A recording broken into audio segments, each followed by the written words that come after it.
Sausages for loop যে এলিমেন্টটা দেখিয়েছিলাম সেখানে একটা জিনিস আমি অ্যাড করতে ভুলে গেছি, সেই জন্য আমি এবার সেকেন্ড ভিডিওটা তৈরি করছি। আগের ভিডিওতে আমি সসেস ফর লুপ এলিমেন্টটাকে অ্যাড টু কার্ট আইকন এলিমেন্টের সঙ্গে সিঙ্ক করিয়েছিলাম। এখানে সব অল সেটিংসই সেম, কিন্তু এখানে আমি দেখাচ্ছি যে অ্যাড টু কার্ট সসেস এলিমেন্টটাকে কীভাবে অ্যাড টু কার্ট বাটনের সঙ্গে আমি অ্যাড করতে পারি। এটা আমার অ্যাড টু কার্ট বাটন, এখন সিলেক্ট অপশান আছে। যদি ক্লিক করি তাহলে এটা সিঙ্গেল প্রোডাক্ট পেজে চলে যাবে।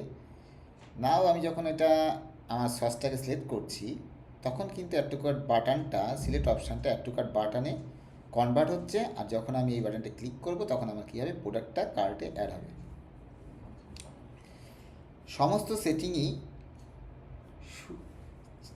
সেম আছে, শুধু আমাদের যেখানে আমরা বাটন এলিমেন্ট বলে সিলেক্ট করছি সেইখানটায় আমাকে অ্যাড টু কার্ট বলে যে অপশানটা সেটা সিলেক্ট করতে হবে। তাও আমি একটু দেখিয়ে দিচ্ছি। এটা যেহেতু আমার হোম পেজ, সেহেতু এটা ব্রিক্স দিয়ে বানানো, তাই আমি এটাকে ব্রিক্স এডিটরে অন করলাম। ওপেন করার পরে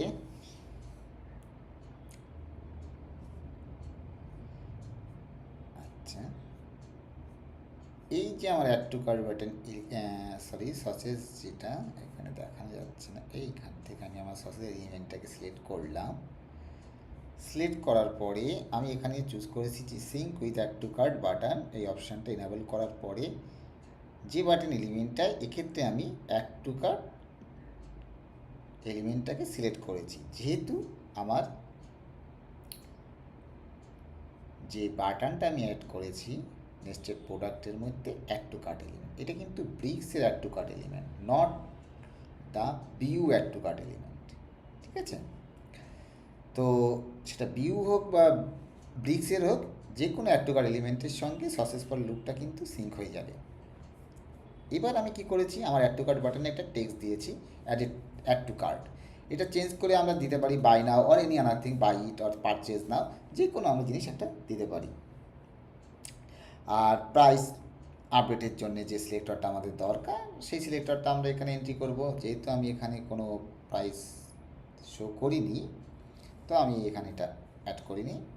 আচ্ছা, তারপরে যদি আমরা এখানে ডিজেবল প্রোডাক্ট, মানে প্রাইসটা তো আপডেট হচ্ছে আমার সিলেক্টের সঙ্গে, যদি না করতে চাই তাহলে আমরা ডিজেবল করতে চাই, তো ডিজেবল অপশানে ক্লিক করব।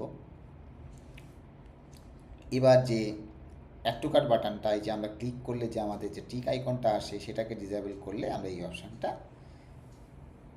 ডিজেবল করতে পারি, এই অপশানটা এনাবেল করতে পারি। আর সমস্ত কিছু সেম। আমি এখানে কি করেছি, ক্লিয়ার টেক্সটে ক্ষেত্রে করেছি একটা আইকন অ্যাড করেছি, ক্লিয়ার টেক্সটটাকে ব্ল্যাঙ্ক রেখেছি, আর সাইজ কালার এইগুলোকে আমি কিছু অ্যাডজাস্ট করেছি। আর একটা করেছি, এটা টুল টিপটাকে অন করে দিয়েছি। টুল টিপটাকে অন করার পরে এই যে আমি যখন এর উপর হোভার করছি, টুল টিপটা আমার দেখাচ্ছে। এটাই হচ্ছে টুল টিপটার ফাংশনস, আমার এটা দেখাচ্ছে। এই যে আমি র্যাপারটার উপর চেঞ্জ করছি, এই যে ইমেজটা চেঞ্জ হচ্ছে, এটা হচ্ছে আমাদের যে ব্রিক্স আলটিমেটের যে প্রোডাক্ট ইমেজটা, এটা পরে আমি অন্য ভিডিওতে আলোচনা করব। জাস্ট এটাই হচ্ছে এই ভিডিওটার মূল জিনিস।